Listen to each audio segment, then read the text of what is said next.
Olha, 7h15, confirmando 7h15, estamos de volta aqui com o nosso Panorama 95, nesta manhã de quarta-feira, hoje dia 20 de outubro do ano 2021. Gente, no mês de outubro, o Departamento de Educação do SERES estará realizando o evento Conversas Neurocientíficas, que vai de 21 a 29 deste mês, das 19 às 21h30. As inscrições para o evento podem ser feitas na página da UFRN e no link extensão. E você pode ter maiores informações através do Instagram, @GenseRN_UFRN. Para entender um pouco mais desse projeto, desse evento, Conversas Neurocientíficas, nós vamos conversar aqui no programa hoje. Nós teremos a presença de 2 autores de livros que abordam os problemas na educação brasileira. Já nós vamos conversar aqui com o professor Henrique Simplício, da Universidade Federal de Minas Gerais, e a professora Kátia Simone. E aqui eles estão de forma virtual, né? Já aqui no nosso estúdio virtual do Panorama 95. E aqui nos estúdios a gente tem a alegria de sempre recebê-la, com boas notícias da UFRN, a coordenadora, né, desse evento, Conversas Neurocientíficas, a professora Etienne Lautenschläger. Graças a Deus acertei o sobrenome dessa nossa querida professora, né? Na 5ª entrevista consegui acertar, né, Etienne? Seja bem-vinda aqui ao nosso Panorama 95, bom dia. Bom dia, Marcos Dantas, muito obrigado pela oportunidade, bom dia a todos os ouvintes, né, da rádio. Estou muito feliz de estar aqui agora da forma vivo, presencial, né? Muito obrigada. Me conta aí, como é que surgiu a ideia da UFRN aqui sediar o evento Conversas Neurocientíficas? Bom, esse evento é um evento que a gente começou a fazer desde o início do ano, né? Ele tem uma edição mais ou menos de um evento a cada 2 meses. E a ideia é que a gente faça uma divulgação científica. Por quê? Porque conhecer o cérebro é muito importante para qualquer educador. Na verdade, eu acredito que para qualquer pessoa, né? E esse conhecimento sobre neurociência, sobre o funcionamento do cérebro, ele normalmente está sendo publicado em revistas científicas e em inglês, o que dificulta o acesso, né, a essa informação. Então, a nossa ideia é chamar os pesquisadores para uma conversa mesmo, né? Então, está aberto, é voltado para educadores, mas está aberto para qualquer pessoa que queira conhecer mais sobre o cérebro. E você nos traz uma boa notícia, porque quando eu vi lá o banner de divulgação, tem lá só 45 vagas, né? Não. Só que esse número aumentou. Sim, nós abrimos mais 60 vagas, né? Porque a procura é enorme. Então, nós já abrimos. Tanto que nessa edição é a última do ano. A gente conta, né, com a participação. E eu trago a Kátia, né? Eu até queria mostrar aqui, que são os livros do professor Henrique, que é a Pedagogia do Fracasso, e da professora Kátia, Falácia Socioconstrutivista. São 2 livros que estão no maior sucesso. Exatamente, aí, né? Eu já li todos os 2 livros e, assim, a ideia é que a gente faça, né, com que os educadores conversem com os autores, dialogue com eles, né, e entenda um pouco mais sobre esses avanços, essas propostas que eles estão trazendo nos livros. Claro que daqui a pouco nós vamos conversar com os 2 professores e escritores, mas é diferente, você mesmo disse, esse evento é importante que os alunos acabem dialogando com o autor do livro. Como é que é essa sensação de quem, por exemplo, tem um livro como companheiro do seu curso lá, poder dialogar com quem escreveu o livro? Eu acho que é uma sensação maravilhosa, né? Principalmente porque a gente tem ideia. Os meus alunos percebem, assim, que são pessoas... Nossa, professora, são pessoas inacessíveis, né? De repente, não posso conversar com eles, eu não vou entender, não me sinto inteligente suficientemente.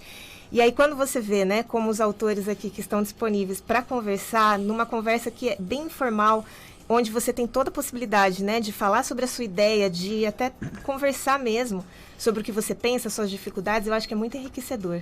Então, deixa eu conversar inicialmente com o professor Henrique Simplício, ele que possui licenciatura e bacharelado em Ciências Sociais pela Universidade Federal de Viçosa, é mestre em Sociologia pela Universidade Federal de Minas Gerais, trabalhou como professor na Universidade Federal de Viçosa, né? Atualmente é pesquisador no Laboratório de Neuropsicologia e Desenvolvimento da Universidade Federal de Minas Gerais e também doutorando pelo Programa de Pós-Graduação em Neurociência.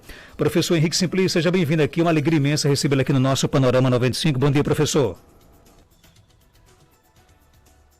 Prazer enorme estar conversando com vocês aqui na 95,9 FM, né? E assim, satisfação enorme poder conversar sobre educação, neurociência, né? E apresentar pelo menos uma ideia geral aí do que a gente identifica, né, tanto como os desafios para a educação, né, quanto as contribuições que a neurociência, a psicologia cognitiva podem trazer para o campo. Prazer enorme estar aqui. Professor, eu perguntava aqui à professora Etienne como é que é essa sensação dela como professora, por exemplo, proporcionar aos alunos, a quem vai fazer participar do evento, ter esse contato com o autor dos livros. E como é que é esse contato do autor dos livros com a pessoa que lê, que abraça, por exemplo, a sua obra durante um curso de formação? Olha, eu acho que isso é uma coisa que é extremamente importante, né? A gente aproximar o conhecimento acadêmico, né, os rincões da universidade da população como um todo, né, da sociedade civil. Esse eu acho que é um grande desafio que a gente consegue identificar assim, em diferentes instâncias, né? Como que os professores universitários, que às vezes têm uma rotina de pesquisa ou escrevem trabalhos em inglês, têm uma rotina super atarefada, vão conseguir alcançar um público maior no que diz respeito às maiores evidências científicas que a gente tem sobre determinados assuntos, quais são as informações mais importantes, o que a gente descobriu até então de novo, para que a gente possa estar aprimorando tanto o conhecimento, as novas perspectivas sobre aprendizado, sobre informações como um todo. Então, eu acho que isso é um grande desafio, né, porque você tem, sem dúvida nenhuma, né, esse obstáculo entre a comunicação, entre a própria linguagem, muitas vezes é muito diferente, do professor universitário, né, dos professores e da população como um todo. Então, acho que esse é uma excelente oportunidade, né, pensar numa forma de vincular esses estratos que, infelizmente, muitas vezes estão separados, né, tem uma distância enorme entre ambos. Você escreveu um livro chamado Pedagogia do Fracasso. O que seria essa pedagogia do fracasso? Bom, nesse debate, acho que essa pergunta é extremamente interessante, né? Hoje nós falamos muito sobre aproximar a ciência da população e, ao mesmo tempo, em tentar arranjar as melhores evidências, né? Falo muito sobre quando nós estamos avaliando, por exemplo, o coronavírus, a gente pensa em uma série de discussões, né, sobre negacionismo, sobre acesso a informações que possam ser as melhores evidências. Então, o que a gente escreveu quando a gente escreveu o livro Pedagogia do Fracasso? O que a gente tinha por intuito, né? Era justamente avaliar algumas ideias que acontecem frequentemente no campo educacional, né? São muito comuns e que muitas vezes não estão respaldadas por referenciais científicos, né? São ideias que são muito comuns, e quando a gente vai avaliar elas, as evidências que a gente tem do ponto de vista dos últimos 30, 40, em alguns casos 50 anos, a gente vê que aquilo que é vendido como uma boa metodologia educacional ou um bom referencial, na verdade, ele não é tão bom assim. As evidências, pelo menos, não estão dando esse direcionamento, né, a ponto de persistir nesse raciocínio como se fosse algo válido. Então, a ideia do Pedagogia do Fracasso é justamente avaliar cientificamente, né, o que é feito em sala de aula e quais seriam as melhores evidências que a gente tem para a gente avaliar isso aí, né? Professor, como é que você está vendo hoje a educação no nosso país e quais seriam os principais problemas que você pode avaliar no cenário educacional brasileiro? Olha, Marcos, eu vejo que existem, assim, são inúmeros problemas que a gente tem no Brasil, né? A gente tem problemas ligados a questões econômicas, a gente tem problemas ligados, por exemplo, à infraestrutura das escolas, a gente tem um problema de resposta, né, assim, das instituições para atender melhor os professores, né, com evidências que sejam importantes, né? Mas, então, assim, essa é uma pergunta que acho que é aquela pergunta de $1 milhão, né? A gente pode ficar aqui a manhã toda debatendo e certamente vai faltar alguma coisa. Mas, ao meu ver, para dar um panorama geral, eu vejo que a situação educacional do Brasil ela é muito complicada, né? A gente tem, por exemplo, inclusive, estava anteriormente havendo discussões sobre o Covid, né? A gente tem o efeito do Covid na educação, onde, por exemplo, tem crianças que estão numa etapa crucial de desenvolvimento, que muitas delas certamente não tiveram uma assistência adequada da educação, né? E enquanto outras, por exemplo, que estão situadas em regime privado, elas têm, por exemplo, pais que conseguem ter uma maior disponibilidade de assistência. Então, isso vai ter um efeito, eu acredito eu, no futuro. Daqui a 20 anos, nós vamos estar discutindo esses fatores. Então, de forma geral, eu vejo que o Brasil tem muitos desafios educacionais, né, e muitos deles estão centrados justamente em descaso do poder público, em parte, mas, ao mesmo tempo, da persistência de ideias que não são tão válidas assim, que continuam sendo discutidas ao longo de anos e que não foram atualizadas. Então, eu acho que, em resumo, é um cenário que precisa de bastante atenção. Aproveitando aqui que, claro, a palavra do momento é a neurociência. Como é que a neurociência e as ciências cognitivas poderiam contribuir para melhorar o ensino no nosso país? eu vejo que a neurociência, ela tem uma contribuição, a gente tem que tomar um certo cuidado também, para que a gente, às vezes, não considerar a neurociência como se fosse a panaceia, né? Ela vai resolver todos os problemas e, na verdade, tem muitos conhecimentos que são adquiridos de diversas outras áreas que trazem contribuições extremamente importantes, né? Mas o que eu acho que a neurociência, ela consegue te trazer de importante? Quais são as principais contribuições? Eu acho que a neurociência, ela tem um fator importante na incorporação de metodologias e uma tradição de evidências que é muito sólida, baseada nas áreas, no conhecimento que foi adquirido ao longo dos últimos anos dentro da prática médica. E eu acredito que a neurociência, ela consegue, juntamente com a psicologia cognitiva, ela consegue trazer elementos importantes, que é na relação entre modelos que se pautam, né, em uma perspectiva modular, organizacional do organismo, com desdobramentos do comportamento. Então, o que eu estou querendo dizer com isso? É pensar, por exemplo, o seguinte, que o nosso cérebro, né, ele teria, de certa forma, alguns indicativos de como ele se comportaria, de como ele atuaria, e a partir disso, como que a gente consegue pensar em estratégias comportamentais para que a gente consiga direcionar, avaliar, entender o que está acontecendo dentro de sala de aula, né? Quando a gente pensa, por exemplo, hoje, pessoas, às vezes tem uma coisa que é muito comum, fala, por exemplo, no entusiasmo do aprendizado, do quanto que o aprendizado ele é importante, realmente é. Só que muitas vezes as pessoas floreiam esse campo dizendo que o aprendizado é super divertido, é super bacana, e na verdade nós temos uma inclinação natural, muitas vezes, a fugir do interesse de a gente ficar concentrado durante muito tempo. A gente tem um gasto energético quando a gente está estudando, fazendo atividades. Então, quando a gente pensa, por exemplo, nesses resultados que avaliam, por exemplo, gasto energético, quando a gente avalia a questão, por exemplo, da variabilidade individual, e quando a gente pensa, por exemplo, em como isso pode ter resultados em sala de aula, como a gente pode entender o aprendizado, eu acredito que isso tem uma contribuição enorme, né? Principalmente já existe agora, mas nos próximos anos a gente ainda vai estar discutindo muita coisa ligado a isso, se a gente quiser realmente, né, ter uma educação com uma melhor qualidade. Geraldinho Oliveira? Bom dia, professor, bom dia, professora também. Isso que o professor está falando é muito interessante, né? Que é a neurociência estudando o comportamento. E a minha dúvida, a minha pergunta vai mais além da sala de aula, né?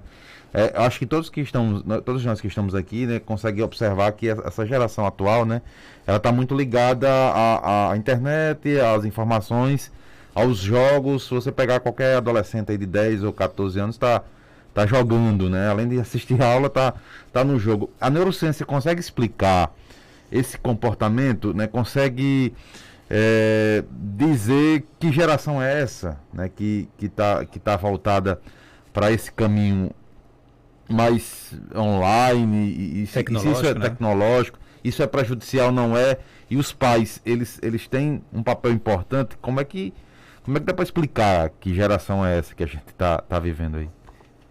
Bom dia, Geraldo. Bom, eu acho que eu tenho alguns comentários, né, para dizer sobre isso aí. Bom, por que as pessoas às vezes têm mais interesse, às vezes, na internet, né, do que, por exemplo, tirar um livro de matemática? Acho que isso não pode ser uma pergunta sua, né, e ficar estudando o dia todo, né? A gente tem uma vontade muito grande de passar.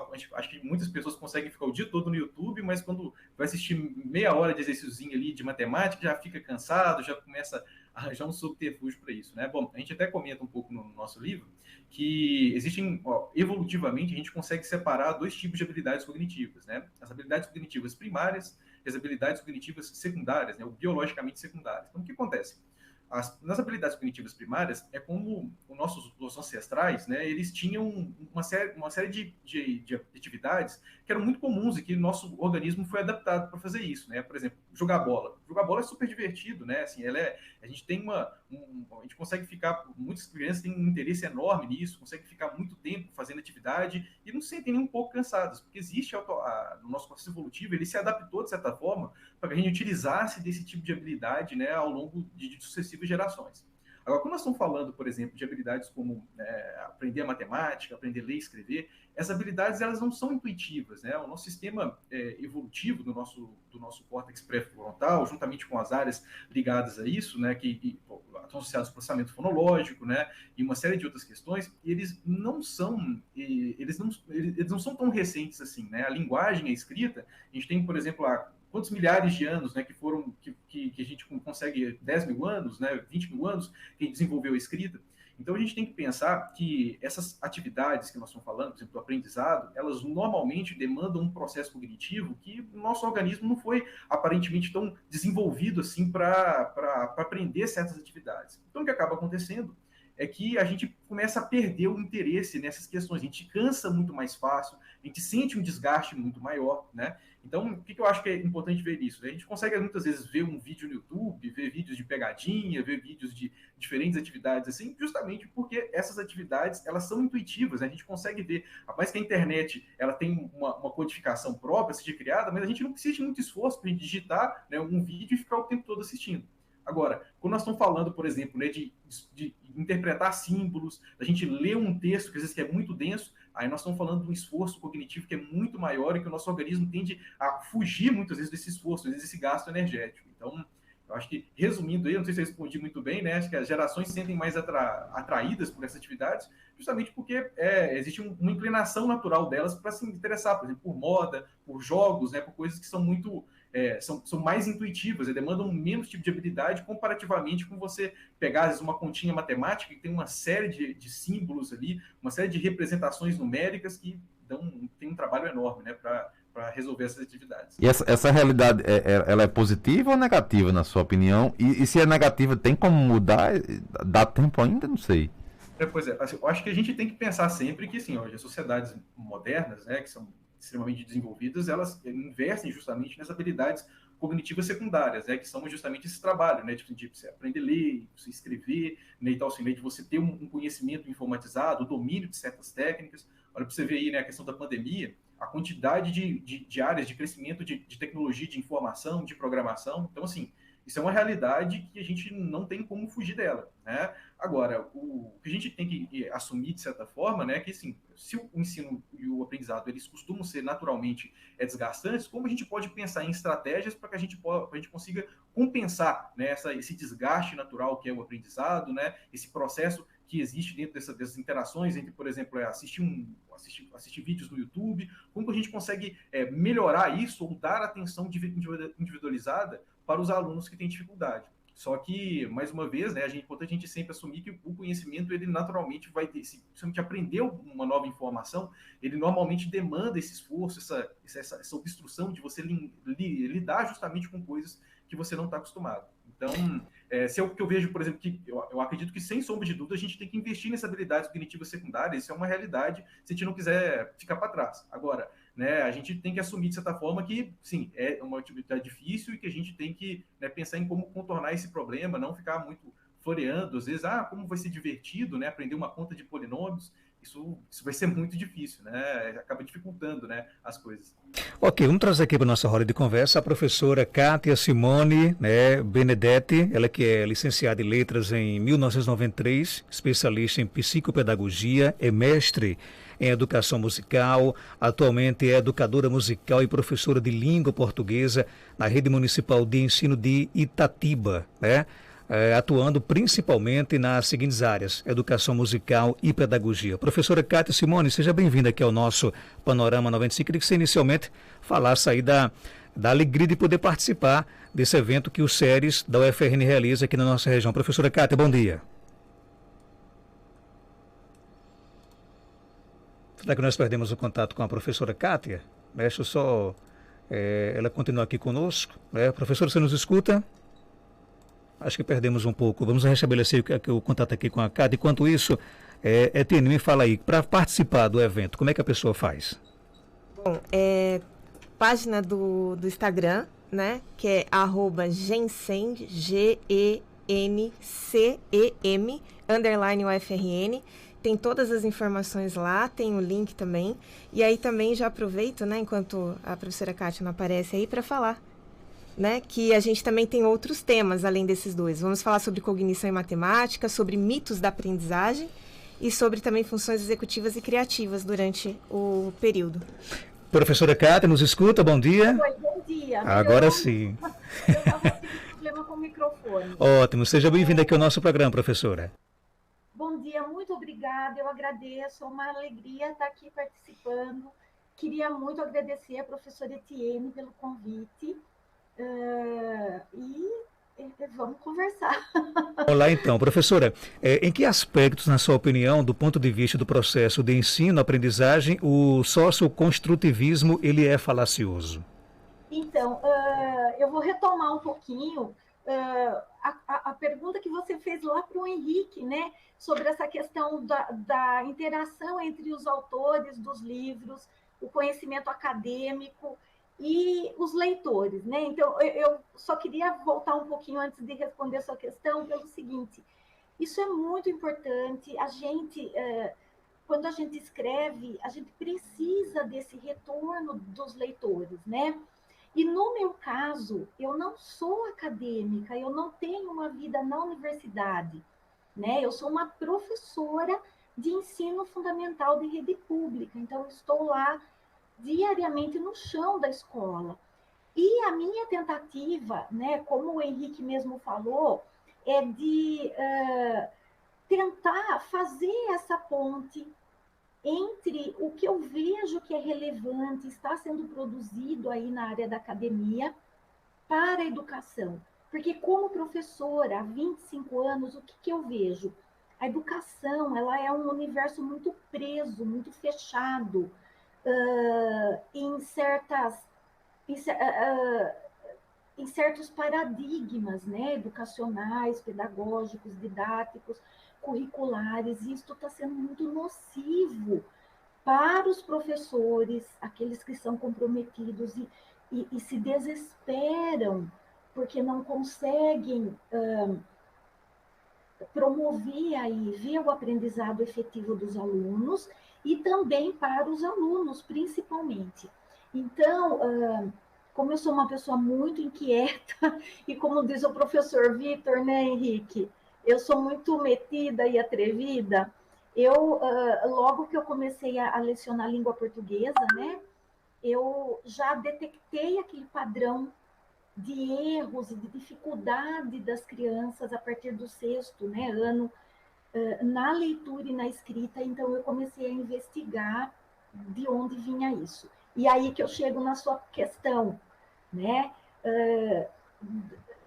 O que na minha concepção, no que o socioconstrutivismo, que é o paradigma pedagógico hoje que nós temos, ele não é um método, ele é uma visão pedagógica, né? Inclusive que é fundamentada em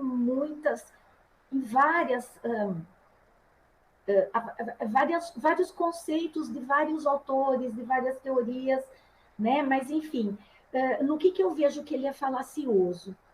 Retomando o que o Henrique disse, nós, o ser humano, ele tem recursos cognitivos escassos para utilizar na aprendizagem escolar. Um deles é memória de trabalho e a atenção também.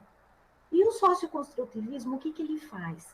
Ele advoga, ele defende que a situação de aprendizagem ela tem que ser contextual, ela tem que pegar o universo significativo, né, daquele contexto. Por exemplo, a criança tem que aprender a ler. Então, em vez de focar no código, o que é ler? Ler, né, isso já está muito bem fundamentado, porque fundamentado assim, pesquisas que explicam como que a leitura acontece no cérebro, né? O que é ler? A princípio, é você decodificar a cadeia letra-som. Então, a criança precisa identificar isso, né? Ela tem que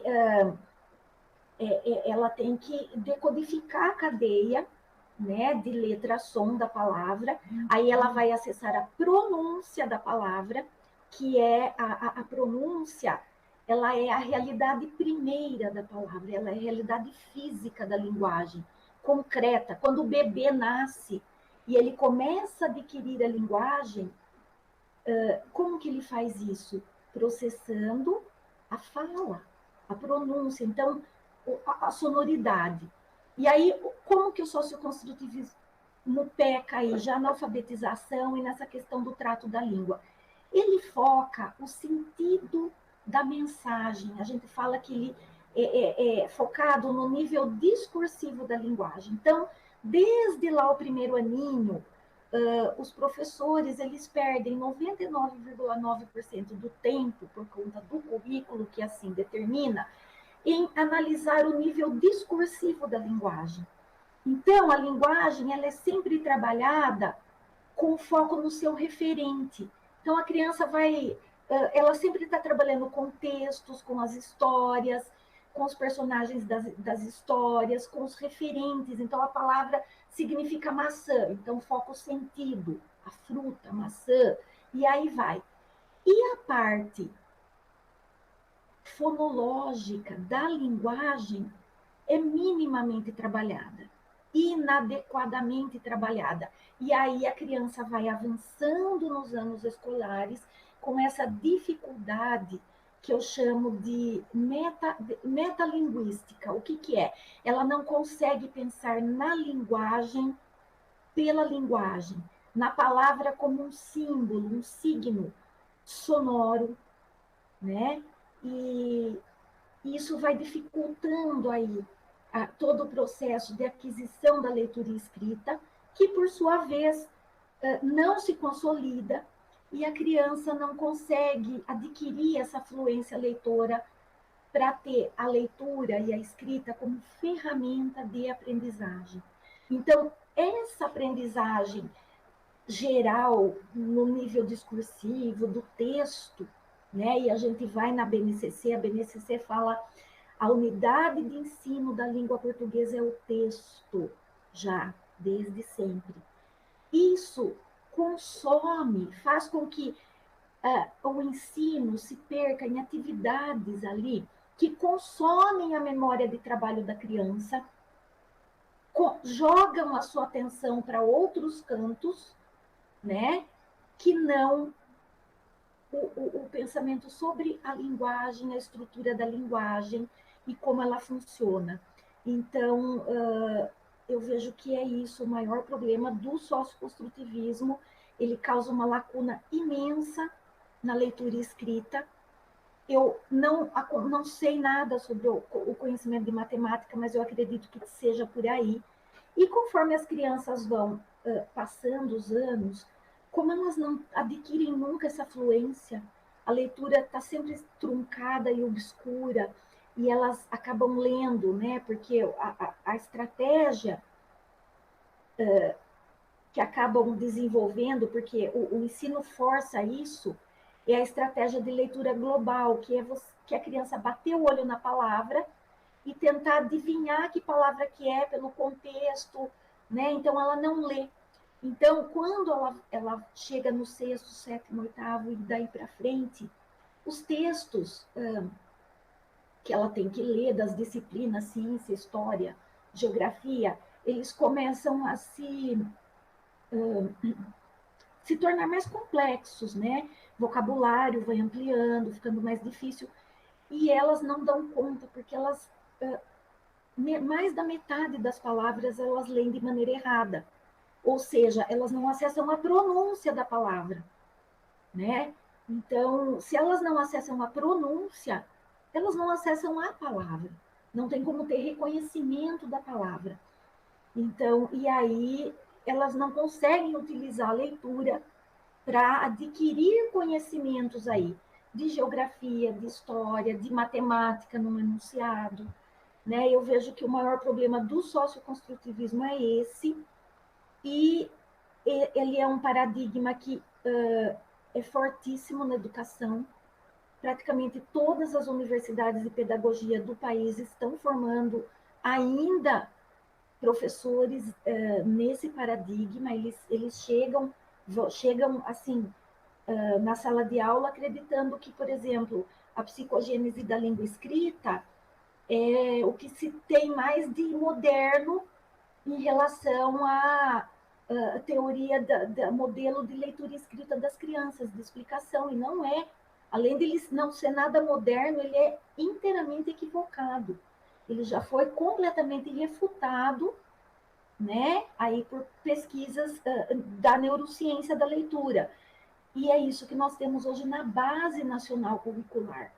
Então, eu acho que isso é um problema gravíssimo, que quanto mais pessoas se conscientizarem disso, melhor para o país. Professora, além do falácia socioconstrutivista, né, você publicou em 2013 o Dignidade Ultrajada, Ser Professor do Ensino Público nos Dias Atuais, e em 2016, Eu, Professor e Burnout, como o sistema público de ensino adoece professores dedicados e prejudica alunos interessados. A pergunta que eu lhe faço é justamente essa: a dignidade do professor de escola pública continua ultrajada? Os alunos interessados continuam sendo prejudicados? Eu acredito que sim, na maioria das escolas, né? Hoje, graças a Deus, eu trabalho numa escola maravilhosa que eu amo de paixão, mas ela tem uma realidade muito diferenciada da maioria das escolas que eu conheci e que eu sei que estão por aí. E, assim, no primeiro livro, né, que é o Dignidade Ultrajada, o que me motivou a escrevê-lo? Assim, foi a situação de caos que eu encontrei em muitas escolas, caos assim de desorganização, indisciplina absoluta dos alunos e assim a gestão ali completamente à mercê dessa indisciplina, muitas vezes por conta até do medo, né, das ameaças, dos poderes paralelos aí da sociedade, né? Não só assim a vigilância de Secretaria da Educação, essas coisas, mas assim de questão de tráfico de drogas e tudo. Então você percebe que a escola se torna um ambiente só de interação social para os alunos e de assistência em alguns aspectos, né? E todo mundo está refém ali. O professor é refém, a equipe gestora é refém daquela situação. Você não pode avaliar o aluno segundo o desempenho dele e a motivação dele, né? Porque tem lá, você tem que cumprir os índices ali, não pode reprovar tantas pessoas, ou você nem pode dar nota baixa para um aluno porque vai ter revanche, né? Então foi nesse sentido. E também na questão da inversão de valores que começou a se instalar na educação, que é você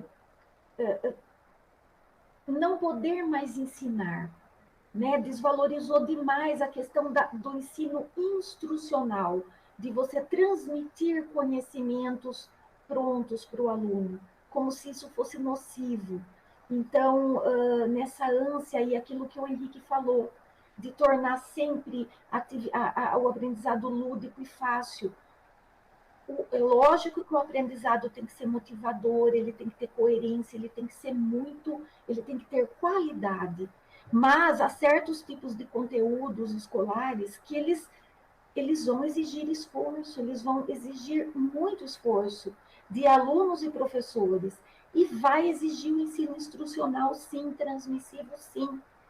O papel da escola é esse, é transmitir às novas gerações o conhecimento que a humanidade já acumulou, né? Então, nesse sentido, é uma aprendizagem secundária, como o Henrique falou, e ela não vai ser feita de uma maneira assim tranquila, né? Então, nesse sentido, impera uma inversão muito grande de valores, né? Porque os professores são cobrados, mas só dá aula expositiva, mas você tem que criar estratégias lúdicas. Acontece que, às vezes, o lúdico ele pode atrapalhar, porque o que eu vejo, principalmente com crianças pequenas, é que a criança foca no lúdico da aprendizagem e ela não absorve nada do conteúdo que ela deveria ter aprendido por meio daquele lúdico, né?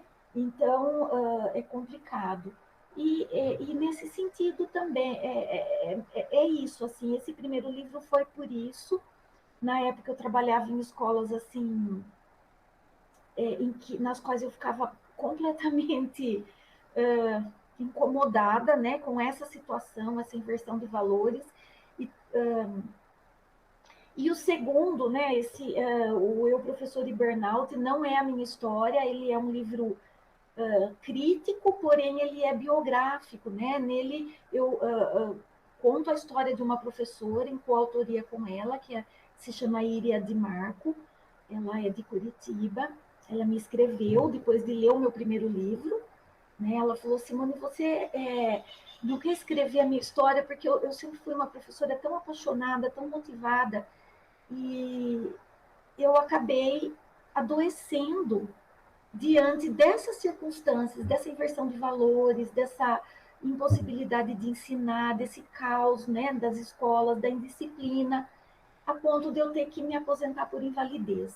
E aí a gente começou a trabalhar juntas e eu escrevi esse segundo livro, né? Então, sim, eu acredito, voltando à sua pergunta, que hoje, com certeza, em muitas escolas, talvez a maioria, né, das escolas aí públicas, os professores que são comprometidos, né, não são todos, mas aqueles que se preocupam com a aprendizagem dos alunos, eles sofrem, né, inclusive porque se eles vão contra aí, os paradigmas aí, curriculares, aí, esse status quo socioconstrutivista, eles são punidos, eles são perseguidos, eles são vigiados, para que não trabalhem, por exemplo, com a fônica, que é imprescindível na alfabetização, mas não é prevista.